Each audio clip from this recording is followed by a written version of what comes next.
이렇게 집이 없는 분에 대해서는 이제 앞으로 집값이 폭락합니다. 이렇게 말씀드리는 게 참 좋겠는데 네. 여러분 드디어 어떻게 안 산 거 잘하셨습니다. 기다리길 잘했습니다. 드디어 폭락하는 거니까 지금 가가지고 주수세요. 이렇게 얘기하면 얼마나 좋겠어요. 그죠. 근데 그거는 여러분 귀에 사탕이에요. 그러니까 내 귀에 사탕이 아니라 내 귀에 사탄이에요. 그러니까 달콤한 말과 몸에 좋은 말을 잘 구분을 해야 돼요. 그러니까 돈은 굉장히 냉정하거든요. 굉장히 냉정한. 돈에는 감정이 없습니다. 당위성도 없어요. 돈에는 정의도 없어요. 굉장히 냉정한 거기 때문에 한 걸음 좀 이렇게 물러서 가지고 좀 냉철하게 좀 생각을 할 필요는 있어요. 올해가 제가 보기에는 올해가 약간 독특한 해였거든요. 그러니까 이제 돈 가치가 떨어지는 거고 그런데 내년부터는 이제 돈을 푸는 속도가 굉장히 줄어드는 거죠. 그걸 이제 테이퍼링이라고 하죠. 테이퍼링도 이제 본격적으로 되고 금리 인상도 되니까 올해보다는 상승률이 낮아질 거예요. 그런데 그게 떨어지는 게 아니라 상승률이 지금보다 이제 상승률이 떨어졌다 이렇게 표현할 수도 있는 하락을 잠깐 주장하고 싶은 사람들은 상승률이 떨어졌다 이렇게 하게 되는데 집값은 오르는데 상승률이 올해는 정말 아까 30년 만에 2번밖에 없는 아주 대단한 하고 내년은 올해보다는 이제 좀 한 반토막 그러니까 올해 집값이 반토막 된다는 게 아니라 상승률이 한 반토막 그 정도로 될 거로 올해는 급등. 내년엔 상승. 그렇죠. 이런 느낌인 거겠죠. 그렇죠. 내년도에 상승 그러면 내년도는 이제 한풀 꺾이나 그게 아니라 그래도 지난 10년간 세 번째로 많이 오르는 해가 될 거예요. 내년도는. 그러니까요. 거기다가 오른 가격에서 더 오르는 거니까. 그러니까 그게 문제죠. 퍼센티지로 따지면. 퍼센테이지는 낮아지겠지만 절대 금액으로 따지면 1억에서 10% 오르면 1,000만 원밖에 안 되지만 10억에서 10% 오르면 1억이 되거든요. 그러니까 체감적으로 옛날에 1,000만 원밖에 안 올랐는데 지금 1억 올라 그러면 이제 체감적으로는 굉장히 더 많이 느끼는 거죠. 비율은 비슷하지만. 2002년의 급등보다 지금이 훨씬 더 금액적으로 보면 압도적이겠네요. 그다음에 그때는 이제 그 사람들한테 이제 부동산이 이제 투자하는 사람만 몇 명 있고 일반적으로 많이 그 관심이 적었을 때고 지금은 이제 그 많은 사람들이 국민 전체가 사실 부동산 갖고 이슈를 많이 하니까 사람들이 더 이제 그 소외감이라 할까 박탈감 이런 게 많이 더 느끼는 거죠. 지금 이제 최근에 이제 상승률이 약간 주춤하고 일단 이제 거래량이 줄고 그다음에 이제 상승률이 주춤하니까 하락장으로 들어갈 그 초입에 들어왔다라고 이제 말씀을 하시는데 그거는 조금은 아직은 굉장히 성급한 얘기고요. 성급한 얘기고 지금 이제 자료 화면을 한번 보면서 말씀하시죠.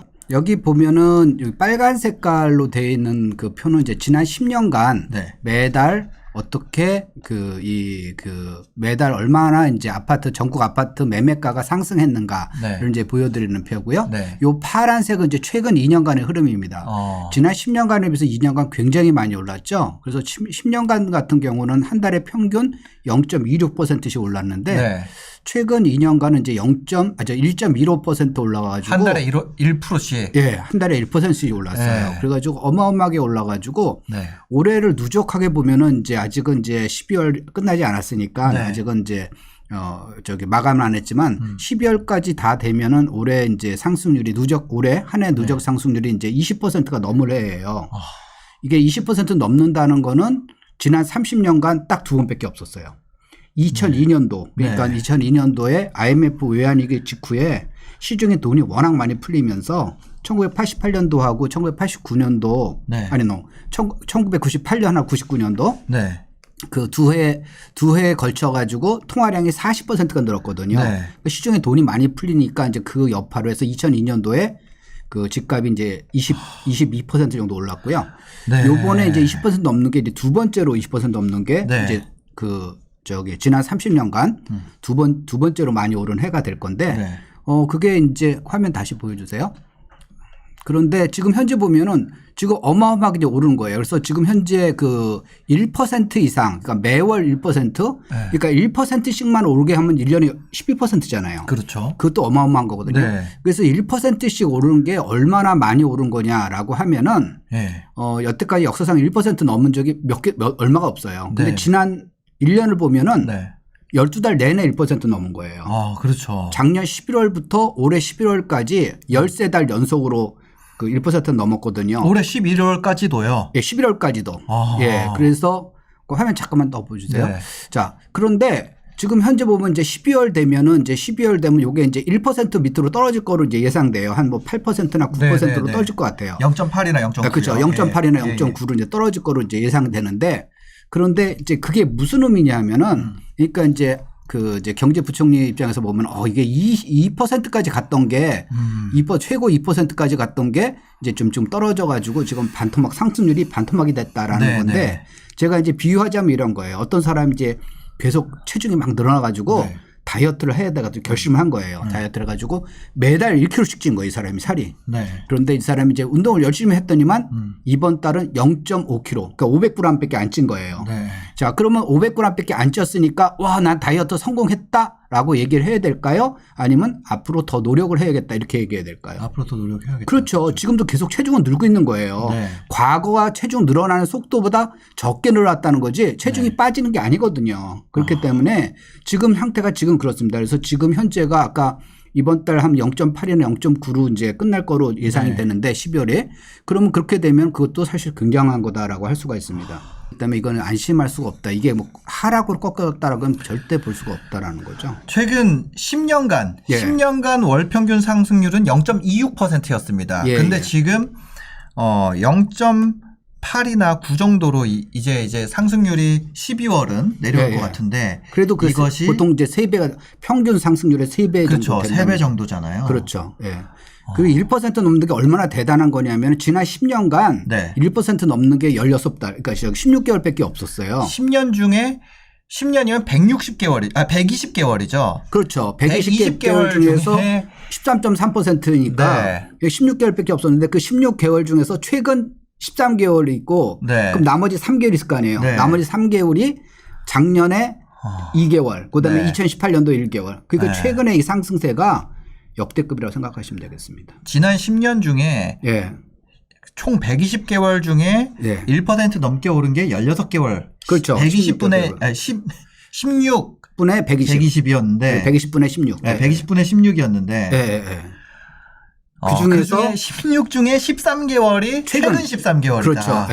그래서 최근 13개월 1년 전까지만 해도 1% 넘는다는 건 야, 월에 어떻게 1% 넘어. 그렇죠. 이런 분위기였다는 거잖아요. 그러니까 지금이 막 아까 같이 1kg씩 막 살이 찌고 있어가지고 와, 이거 너 큰일 났다. 병원에서 너 살 안 빼면 큰일 났다 그랬더니만 기껏 막 운동을 하긴 했는데 이제 0.5kg 쪘다고 이제 자랑을 하는 건데 그게 아니라는 거죠. 줄여야 되는 건데. 월 평균 상승률 수준까지 오려면 아직 0.26까지 내려가야 된다.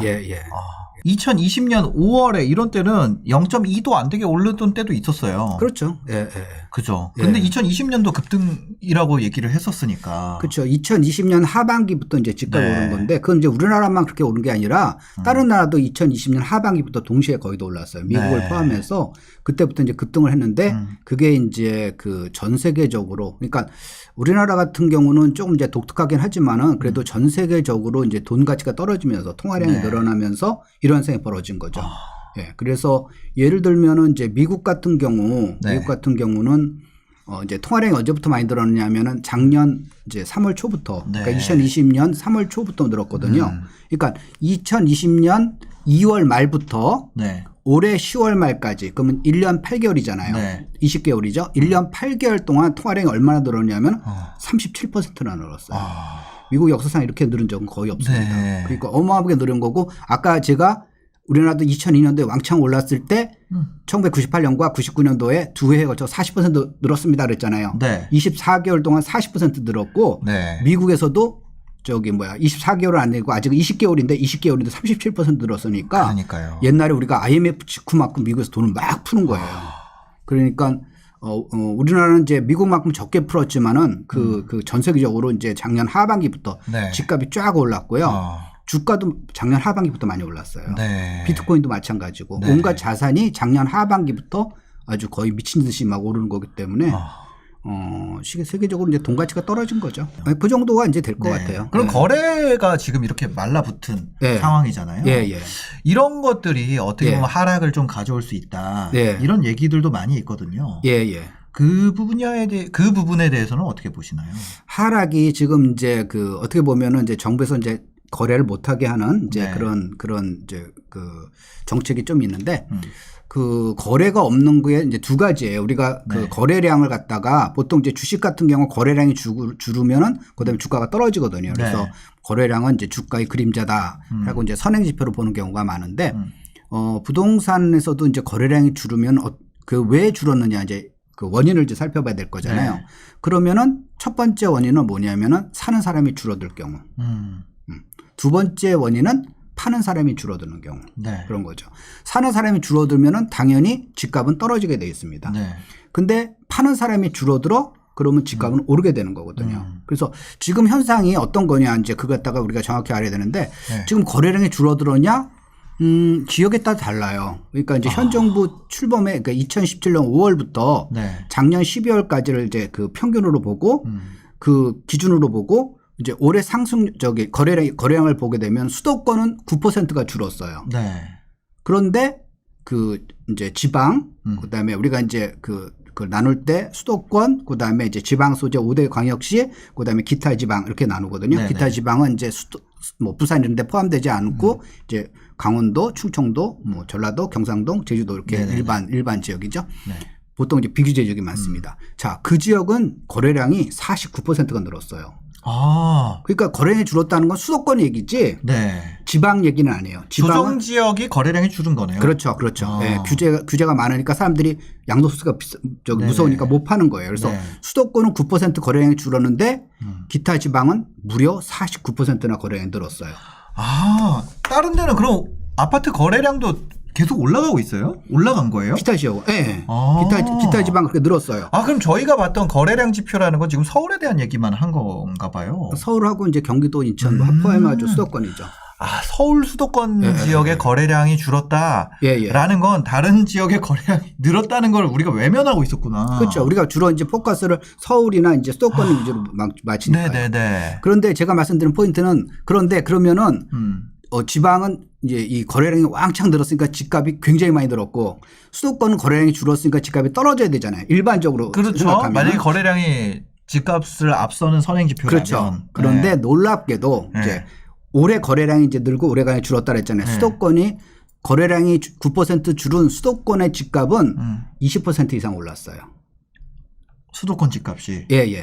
거래량이 9% 줄었는데도. 줄었는데도. 그다음에 지방은 아까 49% 굉장히 늘었다 그랬잖아요. 거기도 상승을 했습니다. 상승했는데 10%대 상승이에요.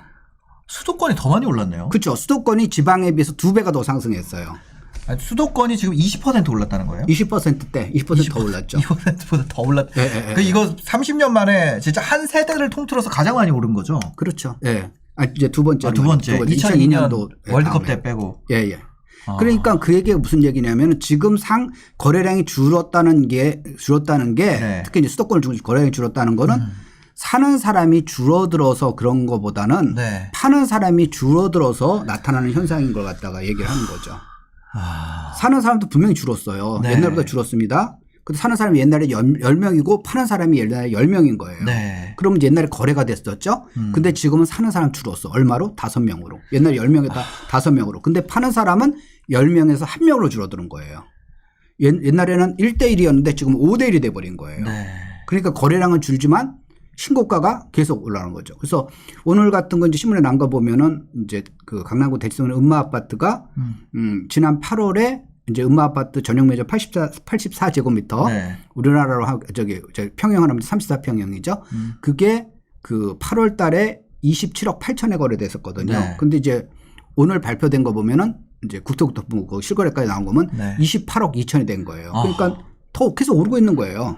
근데 그러면 규제 완화하면 안 되는 거 아니에요? 만약에 집값을 잡는 게 목표라면. 집값이 잡는 거랑 목표라고 그러면요. 사실 보면은. 양도세 완화를 12억까지 올려준다 그랬잖아요. 그렇죠. 그래서 왜냐하면 이제 떨어지기 때문에. 그래서 지금은 현재 보면은 이제 1주택자를 갖다 이번에 이제 양도세 그 공제 한도를 9억에서 12억 한 거는 이제 잘한 거예요. 그리고 이제 좀 더 이제 나중에 그걸 이제 그 몇 년에 한 번씩 더 올려줘야 되는데 지금 이제 아쉬운 거는 다주택자에 대해서 다주택자에서는 그걸 아직 안 풀었잖아요. 민주당에서 좀 풀까 그러다가 또 이제 반대 의견이 많으니까 그때 안 풀었는데 진짜 집값을 잡고 싶다 그러면 그걸 풀어야 돼요. 풀면 더 오르지 않아요? 그게 아니라 풀면 더 오른 게 아니라 그거 갖다가 지금 세금 때문에 아까 못 판다 그랬잖아요. 네. 그러니까 아까 저기 사는 사람은 10명에서 5명 줄었는데 파는 사람이 10명에서 1명으로 줄었다 그랬잖아요. 네. 이걸 늘려야죠. 10명 중에서 1명이 아니라 이게 10명에서 6명, 7명 그러면 파는 사람이 사는 사람보다 네. 훨씬 많아져 가지고 네. 서로 막 팔게 만들어야지 하는 거예요. 그리고 지금이 타이밍이 좋은 게 네. 이번에 종부세가 굉장히 많이 나왔잖아요. 네. 내년도는 더 많이 나옵니다. 그렇죠. 그거 공시지가 정상화한다고. 예, 정상화도 그 비율도 올라갔지만은 아까 올해 집값이 20% 올랐다 그랬잖아요. 네. 그럼 내년도에 공시가는 20% 이상 올라간다고 생각을 해보세요. 그러니까 종부세가 그럼 20% 이상 더 오는 거 그게 아니에요. 이게 위로 올라가서 퍼센티지가 높아지기 때문에 네. 내년도의 종부세는 지금보다 훨씬 많은 누진세라서. 네, 누진이기 때문에 누진과 세제들 때문에 네. 훨씬 많이 올라갑니다. 그래서 네. 뭐 적어도 30% 40% 올해 낸 거에 네. 이상 나오기 때문에 지금 사람들이 종부세 쇼크를 먹었을 때 네. 매물을 팔게 만들어야 돼요. 그런데 사람들이 팔려고 그랬더니만 집값 제가 양도 차익의 네. 절반 이상을 갖다가 세금으로 내라고 그래. 그러니까 네. 사람들이 안 팔고 나니까 증여할 거야. 또는 갖고 있다가 그냥 뭐 애들한테 상속해야지 이렇게 되는 거니까 이제 이 정책하시는 분들이 여러 애로사항이 있을 거예요. 그러니까 사람마다 이제 집값이라는 게 사람마다 이제 자기 입장에 따라서 보는 게 다르기 때문에 네. 그래서 애로사항은 있겠지만은 그런 약간 경제 원리라든가 그런 거보다는 조금 이렇게 그 정치적 논리로 많이 결정을 했기 때문에 네. 조금 아쉬운 점은 있어요. 종부세 어차피 계속 올라가니까 종부세 그렇죠. 올리고 양도세 내리면 네. 나올 수밖에 없는데. 그렇죠. 지금은 빠져나올 구멍이 없는 거죠. 빠져나올 네. 구멍이 없으니까 종부세랑 양도세랑 비교하게 되는 거예요. 예. 그래서 이제 옛날에 이제 전쟁을 할 때 네. 몽골이 이제 유럽을 침공하고 이제 전쟁을 할 때 어떻게 하냐면은요. 네. 구석에 몰아놓고 막 공격하지 않습니다. 그럼 그 사람들 살기 위해서 목숨을 걸고 덤비거든요. 네. 한쪽 구석을 남겨놔요. 그쪽으로 도망가게. 네. 그럼 사람들이 서로 먼저 살라고 그걸로 그쪽으로 도망가는 거예요. 그런데 그 도망가다가 그럼 몽골이 이제 옆으로 쫓아다니고 저쪽에서 기다리면서 이제 몰살을 시키는 거죠. 결사항전하는 데는 몽골도 못 이겨요. 그러니까 네. 사람들이 도망가게 만든 다음에 일단 퇴로를 만들어 가지고 그런 식으로 해야 되는데 조금 아쉬운 게 있죠. 예를 들어 3기 신도시 이런 게 좀 쏟아지고 이런다고 해도 예. 좀 영향을 주기는 어려울까요? 투자를 네. 좀 잘하셔야 되는데 네. 그게 영향을 받는 지역이 있고 영향을 받지 않는 지역이 있거든요. 공급에 대해서 영향을 받지 않는 지역. 그렇죠. 그러니까 만약에 이제 대학교를 네. 이제 예를 들어 볼게요. 네. A란 대학교, 이제 인류대학교, 네. B란 대학교, 네. 이류대학교, C란 대학교, 삼류대학교 이렇게 돼 있어요. 근데 이제 대학을 정원을 드린대요. 그래서 네. B급, 그러니까 인류대학교를 막 정원을 드린대요. 네. 그러면은 저기 인류대학 다니는 애가 나도 그냥 새걸물에서 한번 공부해야 되는 거니 공부하고 싶으니까 인류대학 포기하고 난 이류대학 가야지라는 사람은 없다라는 거예요. 없죠. 대신에 삼류대학 가는 애가 이류대학의 문이 넓어졌으니까 난 이류대학을 가야지 네. 라고 하는 겁니다. 그 그렇죠. 얘기는 무슨 얘기냐면은 3기 신도시의 입지가 과연 서울보다 좋으냐. 서울의 접근성이 좋아졌다는 거지 서울보다 좋지는 않거든요. 그렇죠. 그러니까. 아예 일자리 바로 옆에 있는 것보다는 멀죠. 예. 그리고 인프라가 아직도 이제 안 갖춰졌으니까 네. 새 아파트라는 거 빼고는 사실 좋은 게 별로 없어요.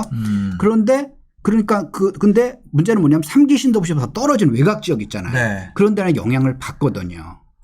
그러면 지금 수도권 상승률이 거의 뭐 20% 이상 나왔잖아요. 연간 기준으로. 이게 어떻게 보면 외곽지에 그 과거에 쌌던 것들이 막 치고 올라와가지고 이 평균을 올려준 것도 있거든요. 맞아요. 그럼 그런 거 같은 경우는 사실 지금 굉장히 조심해야죠. 내년부터는 굉장히 조심해야 되는 그러니까 거예요. 이거 내가 세입자 이번에 돌리고 판다고 하면 그때 만약 지금 내년에 2022년이면 내가 세입자 나가고 팔려고 다시 새 세팅 해가지고 그거 뭐 다른 갭 투자한테 팔던 뭐 하던 하려 그래도 이제 4년 뒤를 생각을 해야 되잖아요. 그렇죠. 이제 들어오면 4년이니까. 맞아요. 그래서 그렇죠. 이제 아까도 이제 서두에 보면은 내년에 집값이 더 오릅니다 이렇게 말씀하시니까 제가 이제 사람들한테 아무나 막 사서 이렇게 주장할 것 같은데 절대 안 그래요. 제가 이제 사람들한테 이제 뭐 1대1로 상담하고 그럴 때 보면은 뭐 어느 지역은 사도 됩니다라고 했지만은 어느 지역은 절대 사지 절대 사면 안 된다고 얘기하는 거예요. 오히려 사지 말라고 그러는 게 말리는 게 6, 사라는 게 4 정도로 말리는 게 더 많아요. 지금은 2021년이 특이하게 아무거나 산 거 다 오르는 시장이었던 거고. 그러니까 조심해야 되는 거예요. 이제부터는 이게 엄청 특이한 시장이라는 거를 사람들이 알아야 된다는 거잖아요. 그렇죠. 그게 그 노말이 아니라 네. 뭐 요새 뉴노멀이라는 말까지 나왔지만 노말이 아니라 이거는 그냥 퍼펙트 스톰이죠. 전 세계로 부닥친 돈 가치 하락과 현 정부의 잘못된 정책이 같이 만들어낸 콜라보거든요. 이런 콜라보는 다시 나오긴 어렵다. 없어요. 앞으로 10년 안에는 나오기 어려워요. 네. 이건 두 개가 동시에 이렇게 발생했기 때문에 이런 현상이 벌어진 거거든요. 그러니까 아까 말씀대로 30년에 두 번밖에 없는. 그것도 한 번은 그때 IMF 직후기 때문에 그런 거고 요번에는 이제 콜라보 때문에 그렇게 된 거고. 그러니까 이런 게 이제 흔한 게 아니기 때문에 우리가 이제 이제 올해 막 오르는 거 보고 그 기대치를 갖고 투자하시면 지금 안 돼요. 네. 기대 수준을 조금 낮춰야 되고 철저하게 이제 앞으로는 이 지역이 오르면은 왜 오를까? 누가 사주니까 오르지 이거 사두면 무조건 오를 거야 라면 안 되는 거예요. 그게 투기예요. 그러니까 투기라는 거는 내가 철저하게 계산해 가지고 이게 어떤 호재가 되고 여기가 수요가 주택 수요가 얼마나 들어가지고 그거는 투기가 아니라 투자예요. 네. 공부 안 하면 그거 못 찾아냈습니다. 근데 그게 아니라 사두면은 그냥 오를 거야. 이거는 투기예요. 네, 투기이기 때문에 절대 그런 지역은 이제 들어가면 안 되죠. 가장 이제 문제가 뭐였냐면은 시장 전문가, 그러니까 저를 포함한 이제 시장 전문가가 네. 공급이 부족합니다. 이렇게 얘기를 해요. 맞아요. 그러니까 그건 현 정부에서는 뻥치지 마. 지금 시장에 공급이 안 부족한데 왜 너희들 뻥쳐. 그거 갖다가 더 분양하게 되면 그러면 너희들이 더 돈 있는 사람들이 더 그냥 그거 사가지고 너희들 수익만 더 올리려고 그러는 거지. 네. 뭐 건설사 너희들 대변인이냐 뭐 이런 식으로 논리를 폈어요. 그렇죠. 초기엔 그랬었죠. 예, 초기에. 지금은 네네. 조금 생각이 달라졌지만 네네. 초기에 이제 그랬습니다. 네. 그게 왜 그러냐면은 잘못된 통계를 기반으로 해서 그런 거예요. 우리나라는 정확하게 이렇게 얘기해 보면 이제 시각이 다 다른데 네. 주택이 부족합니까? 아니에요. 자, 왜 아니냐면 2008년도를 기점으로 해가지고 우리나라 네. 주택 보급률이 100%를 넘었어요. 그 얘기는 무슨 얘기냐면은 어떤 동네에 1000가구가 있다 그러면 네. 주택이 1000가구 이상이 된 거예요. 네. 절대 주택은 부족하지가 않아요. 그죠. 그게 정부의 논리예요. 네. 그런데 2008년도 이후에 부족하지 않아요. 그런데 문제는 뭐냐면 그 통계에는 다 쓰러지는 그 시골의 폐가까지 포함한 숫자예요. 잔말 말고 정부에서 찍어주는 데 가서 아무 데서 가서 이제 산다 그러면은 주택은 안 부족해요. 그런데 자기가 살고 싶은 데가 있잖아요. 네. 그다음에 자기가 살고 싶어 하는 주택의 형태가 있잖아요. 네. 예를 들어서 아파트에 살 거냐 빌라 살 거냐. 세입자한테 너 그냥 돈은 내가 대줄 테니까 아빠가 대줄 테니까 너 아파트에 가서 전세 살고 싶어? 아니면 빌라에서 전세 살고 싶어? 그럼 어떤 거예요? 아파트 가죠. 아파트잖아요. 네. 다 사람들이 아파트를 원하는 거 빌라를 원하는 건 아니에요. 돈이 없으니까 빌라 가는 거죠. 그러니까 맞아. 결국은 뭐냐면은 사람들이 원하는 거는 아파트예요. 네. 그러니까 이제 주거 형태로 구체적으로 얘기하면 빌라보다는 아파트고 네. 그다음에 이제 비인기 지역보다는 인기 지역이라고요. 그렇죠. 인기 지역에 대문 달린 들어가는데 이렇게 그렇죠. 브랜드 써 있는 아파트 가고 싶은 거 아니에요? 예. 그런데 네. 세입자라도 그러니까 네. 내가 그 집을 소유하는 그렇죠. 세입자라도 그런데 맞죠. 정부에서는 공급을 할 때 야, 그런 거 쓸데없이 그런 거 말고 빌라라도 들어가서 살아도 좋아 네. 라고 하고는 하는 거죠. 네. 그래서 그동안에 이제 공급을 했다는 게 정부에서 했다는 게 빠른 시일 내에 공급이 몇만 채 했습니다. 몇만 채 하기 위해서 그걸 하기 위해서 지은 게 도시형 생활주택, 네. 빌라 이런 것도 다 포함한 거예요. 근데 요즘에는 저 네. 국토부에서도 그런 거 좀 인지를 해서 그러니까 아파트만 갖고 사실 정확하게 해가지고 네. 그러면 아이고. 세상에 집이 아파트밖에 없습니까? 아니, 사람들이 아파트를 원하니까 일단 아파트 통계가 막 갖고 해야지 네. 아파트 통계를 빼고 그냥 딴 거랑 섞으면 거기서부터 이제 오류가 생기는 거예요. 네. 사람들이 아파트를 원하는데 지금은 아파트가 굉장히 부족해요. 인기 지역에는 더 부족하고 그러니까 인기 지역이라는 거는 뭐 아주 뭐 탑 그런 데가 아니라 네. 뭐 크게 보면 서울 같은 데는 아파트가 엄청 부족합니다. 네. 그러니까 수요 대비해서 그러니까 이제 집값이 오르는 거죠.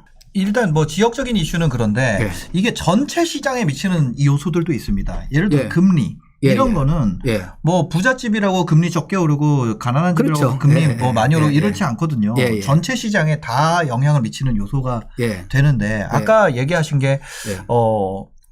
그 쇼크가 왔을 때 통화량을 예. 급격하게 빨리 37% 가까이 미국에서 예. 늘렸기 때문에 예. 전 세계로 인플레이션이 수출된 거다. 그렇죠. 예. 그런 건데 예. 근데 이제는 그거를 다시 이제 흡수하는 예. 시기란 말이에요. 예. 그거에 대해서 공식적으로 천명을 했고 예. 뭐 오미크론인가요? 뭐 그거 예. 와도 한다. 예, 예. 그죠? 그런 뭐 상황인데. 나중에 뭐 그 백신 저기 뭐 코로나는 뭐 나중에 오메가까지 갈 거니까. 그러니까 뭐 계속 바뀌어서 제가 이제 그리스 알파벳 손을 외우고 있죠 우리가. 네네. 알파 감마 시작해가지고 알파 베타 감마. 아 그렇죠. 근데 이제 그 뭐라고 해야 될까? 우리나라도 또 금리 인상을 한단 말이에요. 맞아요. 발맞춰서. 벌써 2번이나 했죠. 네, 그렇죠. 앞으로도 계속 이어갈 거다 이런 얘기까지도 했는데 그럼 지금 봤을 때는 정책도 조금 방향을 바꾸려고 하고 있고 통화 정책도 방향을 좀 바꾸려고 하고 있고 이런 상황인데 그러면 이 상승이 계속 이어질 것이냐 요거에 대한 얘기도 있거든요.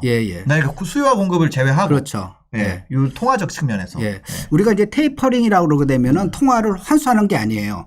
통화 느리는 걸 갖다가 양적 완화의 그 속도를 줄인다는 거기 때문에 그러니까 역사적으로 봐가지고 전년도 대비해서 통화량이 줄어드는 거는 없다고 보시면 되겠습니다. 그런 건 없다. 쭉 보면 누적해서 보면 통화량이 느는데 그게 많이 늘었느니 적게 늘는지 그 차이가 되는 거죠. 그게 되는 거지. 그러니까 통화량을 갖다 이렇게 막 회수하고 그런 건 없습니다. 특히 이제 미국 같은 경우는 이제 경제를 망가뜨리려고 너희들 이제 이 주식 많이 한 사람들 그다음에 이 부동산 투자 많이 한 사람 한번 혼나봐라. 그런 건 아니라는 거예요. 라고 하는 건 절대 아니에요. 그래서 과거의 예를 보면 미국의 예를 보면은 미국이 이제 2008년 12월부터 2015년 12월까지 이제 그 7년간 이제 초저금리를 유지했거든요. 제로금리를 유지하다가 2015년 12월부터 이제 금리를 올리기 시작합니다. 그래서 기준금리가 0.25%였던 게 2018년 12월까지 그러니까 딱 3년이죠. 2015년 12월부터 2018년 12월까지 그 3년 동안 계속 이제 금리를 인상을 해가지고 얼마까지 기준금리가 올라가냐면 2.5%까지 올라가요. 0.25가 이제 2.5니까 10배가 기준금리가 올라간 거죠. 그러면 그 기간 동안에 미국 집값 많이 떨어졌습니까? 아니요. 집값 올라갔어요. 몇 퍼센트 올랐습니까? 10% 이상 올라갔어요. 10.4%. 그러니까 10% 이상 올라갔고요. 그럼 집값만 올라갔습니까? 아니요. 금값은 20% 이상 올라갔습니다. 금값만 올라갔습니까? 아니요. 주가는 30% 이상 올랐어요. 그러니까 그 금리라는 게 거기서 보면 꼭 그렇게 이게 금리가 올라가면 집값 떨어져 그렇게 도식적으로 볼 게 아니라는 겁니다. 그래서 물론 이제 미국하고 이제 우리나라는 조금 이제 여기 그 상황관계 다르겠지만 그 뭐 꼭 뭐 미국 따라가는 건 아니지만 그러니까 그게 절대치는 아니다라는 걸 제가 말씀드리는 거고요. 그럼 우리나라는 어떻게 하느냐? 영향은 있겠죠. 특히 대출을 많이 받으신 분들은 이제 고통의 시간이 오겠죠. 그런데 이제 따져보세요. 우리나라 15억 넘는 주택에서는 대출이 안 나와요. 10원도 안 나와요. 그러니까 15억 넘는 지역 같은 경우는 아무 상관이 없다는 거예요. 금리가 오르든 말든 대출이 없는데 뭐. 그다음에 아까 다주택자 같은 경우는 아까 대출을 안 깬다 그랬잖아요. 전세를 해가지고 한다 그랬잖아요. 그 사람들하고 상관이 없는 거예요. 그러면 이제 어느 지역이 문제냐면 저가주택. 대출이 그동안에 잘 나왔던 지역. 그게 문제고 더 문제는 뭐냐면은 주택은 대출 한도가 적어요. 근데 대출 한도가 많은 상품들이 있었잖아요. 꼬마 빌딩, 지산, 땅 이런 거는 대출이 굉장히 많이 나왔잖아요. 그런 건 직접적 타격을 받죠. 꼬마 빌딩 같은 경우는 타격이 많이 있겠네요. 그렇죠. 꼬마 빌딩 같은 경우는 전형적으로 이제 수익이 안 나와요. 그러니까 옛날에 처음에 투자했던 분들은 수익이 나오잖아요. 수익형으로 했죠. 근데 지금은 그 꼬마 빌딩 사잖아요. 그럼 그 월세 받아가지고 대출 이자가 안 나와요. 가격이 너무 올라서 손실이 계속 나옵니다. 그동안에 그걸 유지할 때 세금, 그다음에 이 대출 이자 이런 걸 생각해 보면 적자예요, 적자. 그러니까 그건 이제 숫자 한번 이렇게 집에서 얼마가 남았습니다. 그 중요한 게 아니라 그걸 갖다 한번 꼼꼼히 본인을 해보세요. 그럼 임대 수익률이 얼마고 한번 해보면 적자예요. 그러면 그분들은 왜 그게 적자를 견딜 수 있냐 하면 수입이 많잖아요.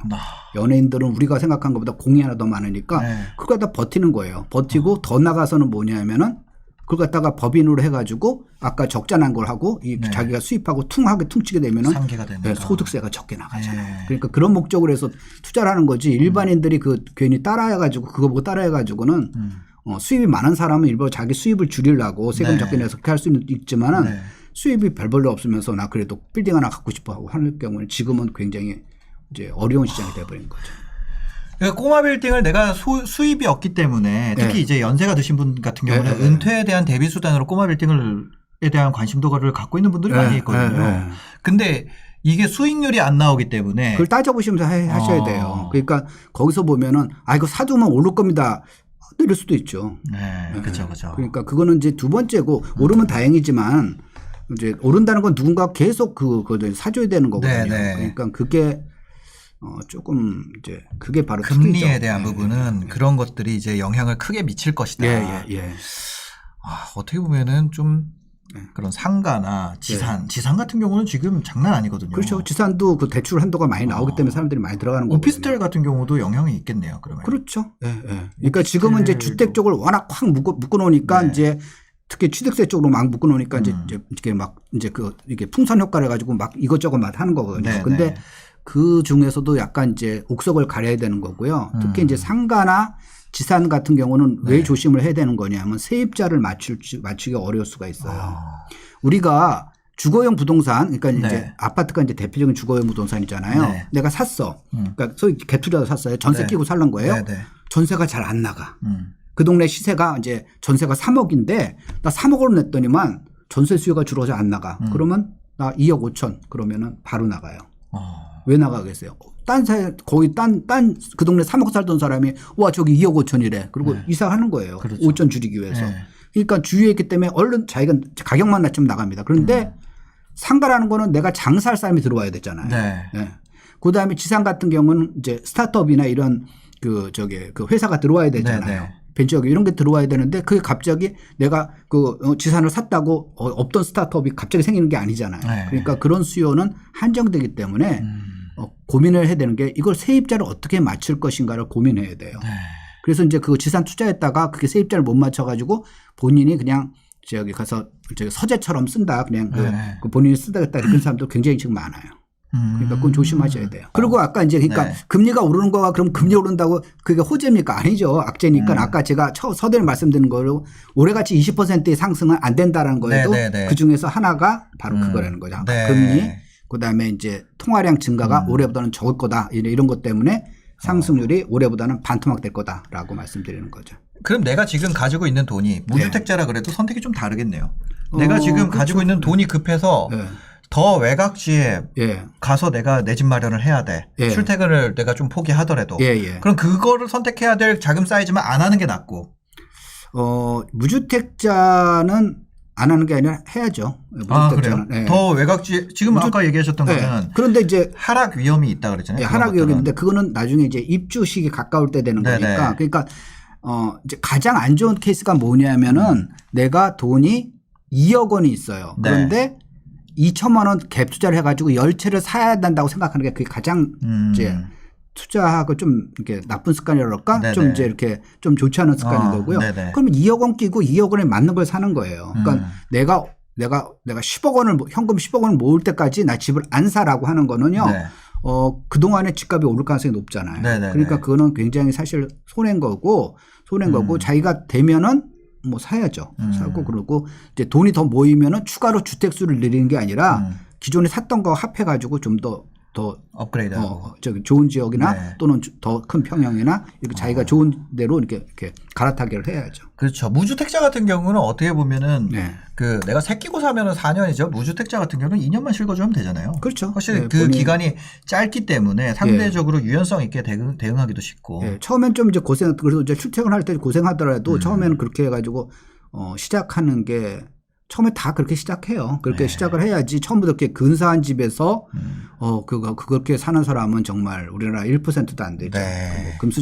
금수저나 뭐 1%도 안 돼 금수저만 먹으니까 누구나 그거는 뭐 당연히 받아들여야 되는 거죠. 이 투자를 하실 때 그 단기적인 시각으로 보면 투자하기 굉장히 어려워요. 단기적인 시각. 그리고 이제 제가 상담할 때도 그렇게 단기적인 시각을 가진 사람한테는 제가 상담하기도 굉장히 어려워요. 그러니까 그 사람들은 뭘 원하냐면 점쟁이를 원하는 것 같아요. 그러니까 만약에 주식을 하게 되면은 이제 아침에 하한가 된 걸 사가지고 이제 저녁에 오후에 장이 끝날 때 3시 반에 장을 다 상한가 되는 걸 갖다가 이제 골라주세요. 그런 느낌이구나. 그런 느낌이에요. 그래서 보면은 그렇게 하면 그렇게 할 수 있는 사람은 없어요. 점쟁이도 그거 못 맞춰요. 그렇죠. 점쟁이가 그거 맞출 수 있으면 지금 뭐 점을 치고 있겠어요? 거기서 보면 뭐 1년 안에 이제 이건희 씨보다 부자가 돼 있지. 그러니까 그런 거는 없어요. 근데 많은 사람들이 그런 이렇게 일확천금 이렇게 노리기 때문에 그런 거예요. 장기적인 추세를 봐야 돼요. 그러니까 보면은 내가 1등을 안 하더라도 2등을 계속 2등을 하는 거예요. 꾸준히 2등을 하게 되면은 어떨 때는 1등 했다가 그다음 달에는 뭐 꼴등 뭐 어떨 때는 1등 했다가 그다음에 뭐 이렇게 저기 뭐야 꼴찌 두찌 이런 투자처는 굉장히 나쁜 투자처예요. 그러지 않고 꾸준히 2등 정도 하는 투자처가 굉장히 좋은 투자처거든요. 그래서 보면은 장기적인 시각으로 오를 수 있는 데는 뭐냐면은 당연히 집을 살려는 사람이 집을 팔려는 사람보다 많은 데를 사야죠. 사람들이 계속 원하는 곳. 그렇죠. 네. 주택 수요가 더 늘어날 곳 그런 거죠. 그럼 주택 수요를 왜 늘어날까 생각을 해보면 우리가 이제 통상적으로 가장 중요한 게 이제 수도권 같은 경우 직주근접이었다. 일자리. 네. 그리고 이제 직주근접이 만족하는 데가 이제 줄어들으면은 아까 GTX 같이 이제 교통이 발달하는데 그런 데가 되겠다. 그다음에 이제 그렇게 이제 사람들이 소득이 높은 사람들이 모여 살게 되면 학군이 좋아지니까 학군지 그다음에 보다 이제 똑같은 데라도 뭐 나머지 이제 뭐 쇼핑센터라든가 또는 자연 환경이라든가 이런 환경 주변 환경이 잘 갖춘 걸 원하는 거니까 그런 것들을 갖다가 골라서 그 중에서 자기가 온갖 군데 다 할 수 없잖아요. 자기 자금에 맞는데 그다음에 자기의 직장과의 거리 뭐 이런 걸 갖다 해가지고 본인 선택을 해야죠. 그 뭐 그런 데가 이제 옛날에 그 버블 세븐 이런 데잖아요. 그런 데가 이제 수요가 많은 편이죠. 그러니까 이제 일반적으로 좋은 직장이 많은 근처가 거기서 근무하는 사람이 많을 거 아니에요. 그러니까 그런 사람들이 이제 공통적으로 좋아하니까 이제 그런 데가 이제 집값이 오르는 거거든요. 그러니까 강남이 이제 여러 가지 지표로 보면은 좋아요. 이렇게 이제 강의하다 보면은 이제 이런 지표 저런 지표 하게 되면은 쭉 보면은 대부분 지표의 1위를 다 강남이 차지하고 있어요. 그러니까 강남이 비쌀 수밖에 없는데 그렇다고 강남이 제일 좋은 투자처는 아니에요. 이제 투자금이 많기 때문에 많이 들어가기 때문에 자기 투자금 대비해서 이제 얼마나 상승률이 높으냐 그게 중요하기 때문에 일단은 본인이 할 수 있는 한도에서 나는 지금 왜 이렇게 욕모양 욕구로 태어나가지고 왜 강남 집을 못 사는 거라고 생각할 시기에 그 한탄할 시간에 조금이라도 더 자기가 공부를 하게 되면은 전에 보이지 않던 투자처가 많이 보일 수가 있거든요. 일자리도 좋고 학군도 좋고 교통도 좋은데 돈이 덜 들어가는 곳이 좋은 곳이다. 뭐 그런데 이제 그럼 전세가 비율을 봐야겠죠. 전세가 비율. 내가 들어갈 돈. 그렇죠. 본인이 투자할 금액 같은 경우 그런 데가 근데 강남은 이제 전세가 비율이 낮아요. 그러니까 너무 올라가지고. 그러니까 실수요에 비해서 그러니까 전세가 비율이 낮다는 건 사람들이 뭐냐면은 상승에 대한 기대감이 너무 많은 거예요. 그러니까 실제로 보면은 세입자들은 나 이 동네 하면 10억 정도 전세밖에 안 들어갈 거야. 근데 사람들이 집값이 막 20억을 넘어서 30억 이렇게 되는 거죠. 그러면 전세가가 10억인데 집값이 20억 그러면 전세가 비율이 50%밖에 안 되는 거거든요. 그러면 높은 게 아니거든요. 근데 어떤 지역 같은 경우는 집값이 10억인데 전세가가 한 6억이야. 그러면 전세값이 60%잖아요. 그러면은 그 사람들의 매매 상승에 대한 기대가 아직은 적은 거죠. 그러니까 그런 데가 오히려 조금 더 싸게 살 수가 있는 거죠. 일자리에 대한 접근성을 본 다음에 좀 그 중에서 전세가 비율을 좀 봐야겠네요. 그래서 하나의 지표 갖고 이렇게 하기가 어려워요. 그러니까 그거 다 전국에서 쫙 그거 갖다가 정말 일렬로 해가지고 어디가 어디 뭐 이렇게 쭉 할 수 있으면은 뭐 저 같은 전문가가 필요 없죠. 그러면 그것만 제가 쭉 계산을 해가지고 자 이번 달 발표드리겠습니다. 1위는 무슨 단지, 2위는 무슨 단지 거기서 무조건 사세요. 이러면 되잖아요. 근데 그게 아니라 여러 가지 사람이 뷰포인트가 있잖아요. 어떤 사람은 나는 교육이 중요해라고 생각하는 사람이 있고 어떤 사람은 나는 애가 없으니까 나 출퇴근만 잘하면 돼라고 생각하는 거고 어떤 사람은 난 이미 은퇴했는데 무슨 그리고 또 애들도 없는데 나는 앞에 쫙 한강이 보이는 게 좋아 이렇게 생각하는 사람이 있기 때문에 사람마다 기준이 다르기 때문에 하나의 기준으로 보기는 어려워요.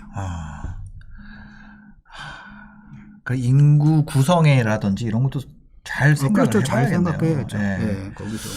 여기에 수요가 높은 이유가 뭘까? 이거에 대해서 생각을 해보고. 그래서 집을 살 이유가 때는 계속될까? 집을 살 때는 반드시 그걸 본인이 생각해야 돼요. 내가 왜 이 집을 왜 사야 되지? 사주면 누가 언제가 사주겠지. 언제가 오르겠지. 그게 투기예요. 그거 그렇게 하면 절대 안 올라요. 그러니까 이거 왜 여기를 내가 왜 사야겠지? 그래가지고 한 3개 정도의 이유를 자기가 타당성인 걸 이제 적어야 돼요. 여기서 보면은 여기를 왜 사야 되지? 내가 10년 동안 다닌 요가 학원이 옆에서 그건 땡땡 그건 틀린 거예요. 그거는. 그게 아니라 딴 사람도 그거에 설득력 있게. 그리고 그 이유가 계속 유지가 돼야겠네요. 그렇죠. 그러니까 자기가 팔 때까지. 그게 만약에 사라지거나 아니면 뭐 그런 거잖아요. 더 좋은 게 옆에 더 생긴다거나 그렇죠. 예, 예. 그런 것들이 있으면 예. 아니 오피스텔 같은 경우 그런 거 많거든요. 그렇죠. 더 좋은 거 계속 들어오니까 그 이제 아파트 같은 경우도 이제 새 아파트가 그런 케이스예요. 그러니까 다른 조건 다 떨어지는데 나는 새 아파트야. 그래서 들어가서 덜컥 샀어요. 근데 5년 살았더니만 옆에 새 아파트 다른 게 생기는 거예요. 그러면 내 아파트는 내가 이제 사가지고 거주하고 있는 아파트는 낡은 아파트인 거예요. 이제 헌 아파트가 뭐 10년, 5년이니까 낡았다고 표현하려면 하기는 어렵지만 새 아파트가 아닌 거예요. 그쵸. 그럼 수요가 글로 몰려가기 때문에 내 집을 사줄 사람이 없는 거예요. 그러니까 새 아파트라는 걸 사실 보면은 조금 허망해요. 그러니까 다른 요소 아까 직주근접이라든가 교통이라든가 뭐 학군이라든가 뭐 나머지 이런 걸 좀 따져보면서 그다음에 궁극적으로 그 지역에 그래서 사람들이 몰려드는 그러니까 몰려드는 지역인지 아니면 특히 몰려드는데 몰려드는 사람들이 나보다 소득이 높은 사람들이 몰려드는 건지 그걸 잘 따져보고 이제 선택을 해야죠. 거기 몰려든 사람들이 돈이 많느냐도 되게 중요하네요. 그렇죠. 네. 그러니까 어떤 사람들이 오느냐. 그렇죠. 나보다 돈이 많은 사람들이 사줘야지 내 집을 내가 산 가격보다 높은 가격에 사줄 테니까요. 네. 아, 내가 여기 살 때 나보다 돈 많은 사람들이 여기에 올 수 있느냐. 그렇죠. 엄청 중요하네요, 그게. 그렇죠. 안 그러면 내가 여기서 이 동네 대장이라서 나 여기 계속 살고 싶어. 내가 이 동네에서 제일 잘 살아. 그럼 거기는 내가 천장 가격이네요. 그렇죠. 더 이상 못 오르죠. 사람들이 그러면은 이제 어느 정도 오르면은 사람들이 이제 딴 지역에 있는 사람이 픽 웃죠. 내가 그 돈 갖고 내가 그 지역을 왜 들어가? 그러니까. 라고 이제 그렇게 픽 웃으면서 그냥 거기서 혼자 대장해라. 이렇게 되는 거죠. 아니 그런 얘기 하거든요. 네. 딴 데 가면 부자가 너무 많아서 싫다고. 이거 생활 수준 비교되고 이런 거.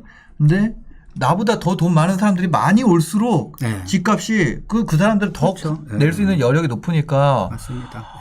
와, 이거 진짜 힘드네. 그런데 가면 경쟁 치열하거든요. 그래 이사 가기 싫고 그런 게 있거든요. 그런 게 있죠. 야, 그러니까 이게 돈은 약간 이제 부자협회가 돈을 벌 가능성이 높죠. 근데 부자들은 인생 빡세게 살거든요.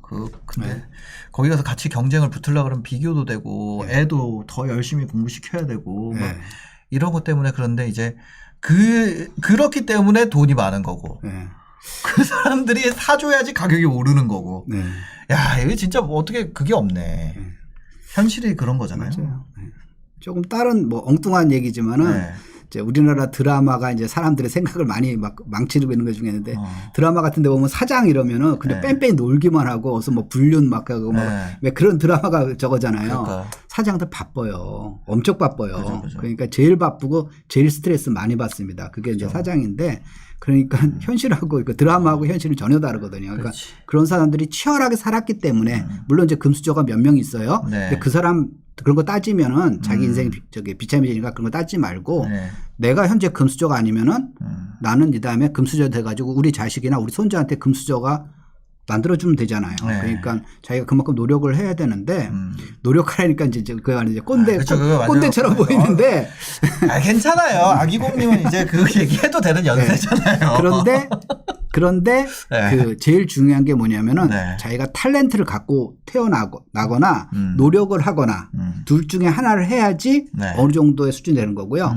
제일 무서운 거는 탤런트 가진 사람이 노력하는 거예요. 그건 못 당해요. 탤런트를 가진 사람이 노력하는 건 더 많은 것 같아요. 왜냐면 성과가 잘 나오니까 그렇죠. 재밌거든. 그다음에 주변에서 본 게 이제 가족이나 뭐 친구 이런 사람들이 이제 자극을 받아가지고 나도 이렇게 현실에 안주하면 안 되겠다라고 하는 거예요. 그래서 그런 사람들이 많아요. 그래서 이제 부동산 커뮤니티 이런 데가 이제 많잖아요. 그게 뭐 이제 좋은 점도 있고 나쁜 점도 있습니다. 그러니까 사람들한테 이제 너무나 경쟁심을 해가지고 지금 투자 안 해도 되는데 저 사람 얼마 벌었고 얼마 그걸 보니까 이제 그것 때문에 이제 그러니까 투자를 넘어서 투기가 이제 과열된다 이렇게 이제 그렇게 보는 나쁜 시각도 있는데 현실에 안주하는 사람들이 그런 데 가게 되면은 자기가 내가 얼마나 정말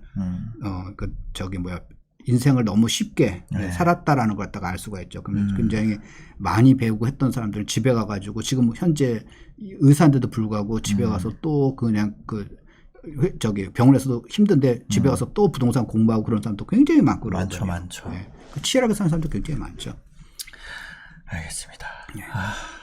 그러니까 나는 그래요. 근데 잘하시잖아. 네? 잘하시잖아. 저 열심히 살죠. 저도 근데 이거 언제 끝나나 이거 그런 거죠. 이거 일할 때가 좋은 거예요. 그래요? 네, 그래서 저는 이제 파이어족 요새 많잖아요. 파이어족이 많은데 맞아. 뭐 일찍 은퇴하고 뭐 그거 하겠다는데 저는 그거에 대해서 조금 약간 반대적 의견이 있거든요. 은퇴해서 뭐 할 건데. 그러니까 일에서 지쳐서 그런 거거든요. 일에 채여가지고 일에 채여가지고 나 정말 3달만 어디 남태평양 그런 데 가서 아무도 휴대폰도 안 끄고 가가지고 아무도 없는 데 가서 좀 살고 싶어 뭐 그렇게 하고 싶은데 그런 분들이 많은데 한 6개월만 지나면은요 노는 것도 이제 지겹고 그다음 사람들이 안 만나주죠. 거기서 오면 바쁜데 자꾸만 전화가 야 친구야 오늘 저녁 시간이네. 야 그저께 만났잖아. 그래도 나 심심하거든. 안 만나주죠. 나 오늘 회의 있거든. 뭐 회식 있거든. 안 만나주죠. 그러니까 한 6개월만 지나면은 정말 심심하단 말이에요. 자기가 할 수 있는 걸 해야죠. 그러니까 파이어족이라는 게 일을 안 하는 게 아니라 자기가 돈 때문에 할 수 없이 했던 일이 아니라 내가 좋아하는 일로 돈을 벌 수 있는 방법이 뭐인가라는 거죠. 뭐 신사임당 같은 거는 좋아하면서 뭐 돈도 벌으니까 이제 좋은 케이스인 거고. 그 목표를 공유하는 사람들을 만드는 게 중요한 것 같아요. 그렇죠. 같이 목표를 공유하면 맞아요. 게임도 혼자 하면 진짜 재미없거든요. 금방 그런 것 같아. 이 애기들이 게임 중독 빠지는 이유가 반에 있는 친구들 다 하기 때문에 그런 거거든요. 그렇죠. 혼자 하면은 재미가 없습니다. 맞아. 뭐 꼰대 같은 얘기가 될 수 있는데 그러니까 인생이 이제 마라톤이거든요. 마라톤이기 때문에 특히 이제 젊은 분들 20대, 30대 저도 마찬가지였어요. 저도 갑자기 나이가 점프된 게 아니라 저도 20대, 30대를 다 이제 걸쳤을 거 아니에요. 그때도 저도 이제 앞으로 내가 어떻게 해야 되나, 그걸 어떻게 해야 되나 그래가지고 뭐 지금은 이제 풍요의 세대에서 태어난 거니까 이해를 못 하겠지만 저는 그래서 제 얘기를 개인적 얘기를 하면 우리 아버님이 그러니까 아버지가 이제 돌아가신 아버지가 저한테 결혼할 때 말씀하신 게 이제 형은 조금 잘 살았거든요.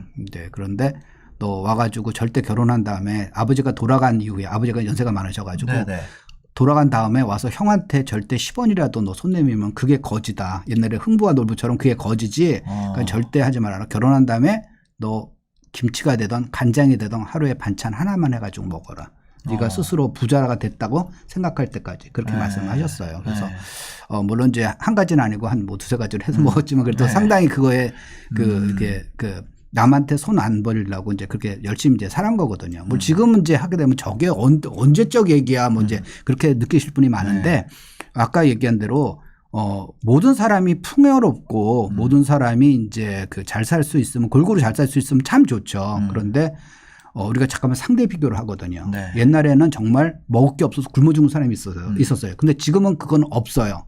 그런 세대는 아니에요. 하지만 그럼 지금 사는 세대가 다 배가 부르니까 행복하냐? 그건 아니잖아요. 잠깐 남하고 비교하는 거거든요. 그럼 비교하려고 그러면은 그거는 좋든 나쁘든 잠깐 비교가 되니까 거기서 내가 남보다 좀 더 우월하게 하려고 그러면 남보다 더 탤런트를 갖고 태어나든지 아니면 노력을 더 하든지 그러니까 이거는 인생은 마라톤이기 때문에 이제 쭉 여러분들이 계속 노력을 해야 된다. 그러니까 노력을 하라고 하면 잠깐만 이제 잔소리 나 노력하기 싫은데 이런 생각이. 아기곰님을 모신 이유가 이 얘기 들으려고 한 거예요. 그러니까 그래서 아기곰님이 와가지고 인생은 여러분들 이거를 들으려고 한 건 아니에요. 애초에 모신 이유부터가. 그러니까 이제 꾸준히 저걸 하셔야 되는 거고요. 첫째, 그 다음에 이제 현실에 안주하지 마세요. 이제 주택시장에 대해 얘기해보면 이제 현재 정부도 그렇고 이제 앞으로 정부는 어떻게 될 거냐면 잠깐만 이제 임대주택을 막 보급을 해가지고 이제 내 집 마련에 지친 젊은이들이 내 집 마련 걱정 없이 들어가서 살게 하겠다라고 하거든요. 그런데 그건 정부 입장에서는 좋은 정책이에요. 그런데 여러분들 거기 들어가지 마세요. 거기서 보면. 왜요? 들어가게 되면은 현실에 안주하게 되는 거예요. 그러니까 이제 들어갈 때는 이럴 거예요. 여기는 이제 내 친구들은 뭐 전세 6억짜리, 5억짜리 들어가야 되는데 나는 정말 운이 좋아가지고 이제 자격이 돼서 나는 2억 원짜리 전세 들어가서 사는 거예요. 그러니까 남보다 지금 반값 3분의 1 값으로 들어가서 사는 거니까 나는 여기서 들어가서 나는 적은 돈 갖고 사는 거니까 나는 이익이야 라고 들어가는 거예요. 처음에. 그렇죠. 근데 문제는 뭐냐면은 문제는 거기가 이제 자산, 자동차도 몇 cc 이상 가지면 안 되고 자산의 규모나 소득의 규모를 갖다가 제한을 하죠. 그렇게 되면 어떻게 하냐면은 여러분들은 독수리예요. 새끼 독수리란 말이에요. 근데 새끼 독수리인데 그러면 내가 독수리인 걸 안 보기 위해서 잠깐만 깃털을 뽑는 거예요. 자신의 깃털을 뽑는 거예요. 조그만 닭으로 보여야 되기 때문에. 왜? 네. 독수리면 나가야 되니까 네. 거기서 자기 자산을 안 누려. 소득도 안 누려. 나는 그냥 여기가 행복해. 그냥 여기서만. 그러면 맨날 평생 거기 사는 거죠. 근데 아까 5억 원, 6억 원 전세 살고 한 거는 이제 야생에 내쳐진 독수리 새끼들이에요. 네. 그래서 네. 그 사람들은 너무 힘들죠. 전세금 올려주는 것도 힘들고 정말 그 풍파에 살기는 어렵지만 나중에 그걸 다 극복하면은 나중에 날개를 쫙 펴고 창공을 날아가는 독수리가 되는 거예요. 그러니까 절대 현실에 안주하면 안 되고 이거는 우리나라 얘기가 아니라 다른 나라 인류가 생긴 일의 공통적인 얘기예요. 네. 그래서 이제 제가 아까 이제 전에도 말씀드린 미국에 살고 있는데 제가 이제 이제 사무실이 이제 캘리포니아 쪽에 있고 그다음에 이제 공장이 이제 멤피스라고 테네시주에 있는 멤피스가 있었어요. 네. 멤피스가 이제 중부에 있는 도시인데 근데 거기에는 이제 흑인이 많이 살아요. 그런데 이제 거기로 이제 공장에 이제 제가 이제 출장을 가니까 거기 가는데 놀랬던 게 뭐냐면은 길거리에 청소부가 백인이 청소를 하는 거예요. 백인이. 캘리포니아에서는 그거 상상할 수가 없어요. 백인들은 보통 중산층 이상의 직업을 갖고 있고 청소 그다음에 식당에서 이렇게 막 그릇 치우고 그걸 벨보이라고 그러는데 네. 그런 거 갖다가 이제 그러니까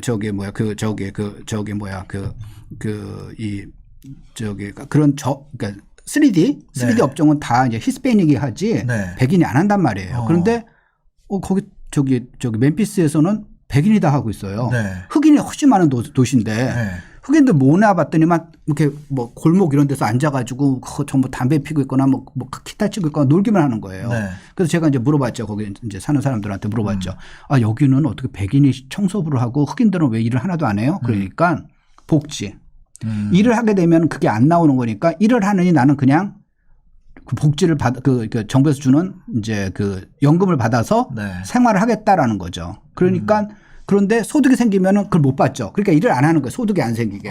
그러니까 거길 갖다가 어느 선을 넘어가면 안 되니까 그 선 안에서만 계속 그 닭장 같은 우리에서만 사는 거예요. 거기를 빠져나가야지 독수리가 내가 날아가는데 네.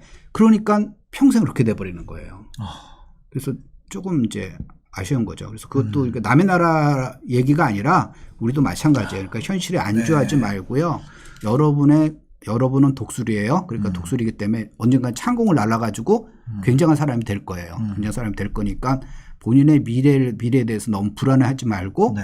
오늘보다 내일, 지난달보다 이번 달, 작년보다 올해가 더 나은 삶을 하고 있다면 여러분 미래가 밝을 거니까 희망 갖고 좀 열심히 하시는 게 좋을 것 같아요. 알겠습니다. 스스로 깃털을 뽑지는 말자. 네, 그렇죠. 네. 네. 넘어서서 보조금을 넘어서서 그렇죠. 우리를 넘어서는 등치를 키우자.